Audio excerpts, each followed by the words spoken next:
Dear future someone, I might not know your name or how it could sound making it my last name. As I take this time to get to you, I'm very much aware of your existence, even if we've never met. Or maybe we have, but it's not yet the right time for our hearts and minds to converge in unison. Thus, I might bypass you on the streets. Thus, it is said, a soulmate is recognized and not found. There were points on my journey when I thought I found you in certain people, but my heart didn't recognize any one of them each time.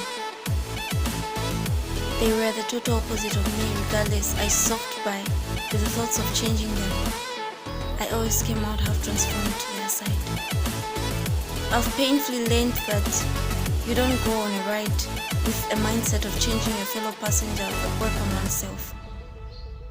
All for one-sided, goal-oriented teamwork toiling towards one destination in the near future.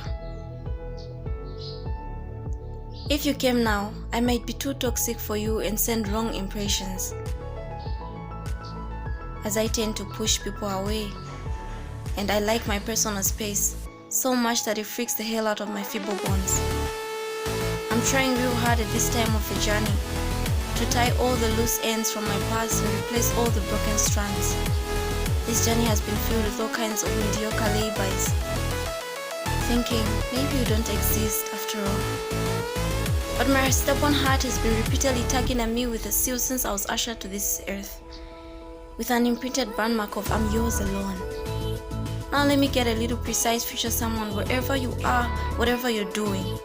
If you happen to come across this heart-to-heart light message from the bottom of my heart, let me get it known to you that I'm not girlfriend material, searching or waiting for a ring to change my status. Reason being, right from day one, I was only made for you. I'm simply that wife you've been praying for from God, who is wholeheartedly waiting for you. I'm setting your knees touch the ground long before the soles of my feet emerge from my doubtful states. My many attempts to alight thinking I'm home usually tightened the uncertain grip on my passenger seat ticket. It is this very ticket that gives me hope of reaching my destination with you awaiting my arrival. We all need to be molded for compatibility. When the Creator sees me worth having, He would have transformed me before your awakening from the slumber. There is a certain level of qualifications I base my expectations on. Hope they're not too much to ask for. You better be taller than me for our children's heights at risk, as I'm short both outward and genetically modified. That being said, hope you love kids. I happen to be attached to these angelic beings and are my number one priority and responsibility, seemingly useless again yet of importance to me.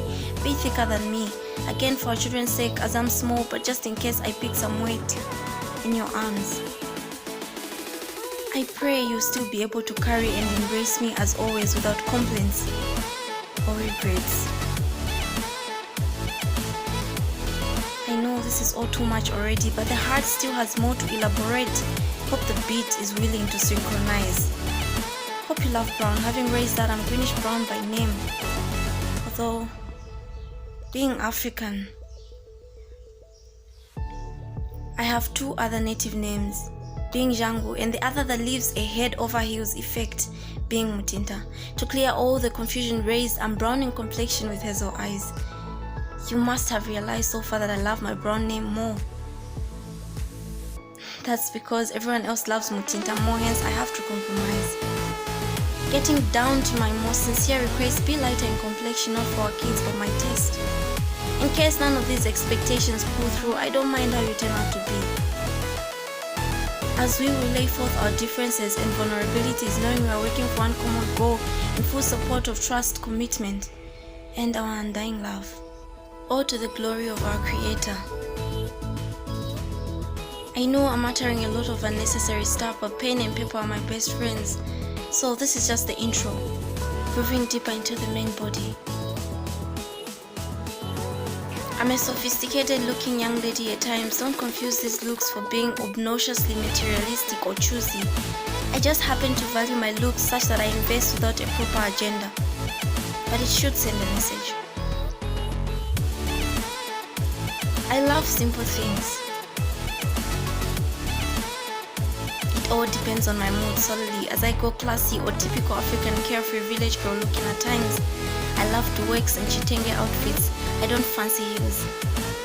I love flared skirts and floral designer dresses, which are scarcely expensive. So I end up sticking my slender body in shabby apparel, shunning people's disagreements. Should you be an affluent influencer usually crowded with autograph lovers all around? I don't mind, as long as I'm always a priority and not an option. If you happen to go out with your boys regularly, no hassle, but I don't like noisy crowded places. If we happen to plan our outings, I don't like all these fancy looking places.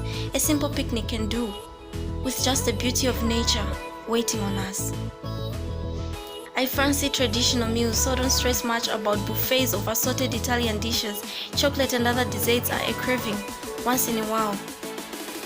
But don't spend quarters trying to impress me. If you can make me smile and laugh, even in hard times, it's more than enough. I've said so much already, but if you happen to be a total opposite of me, which you definitely will to some degree,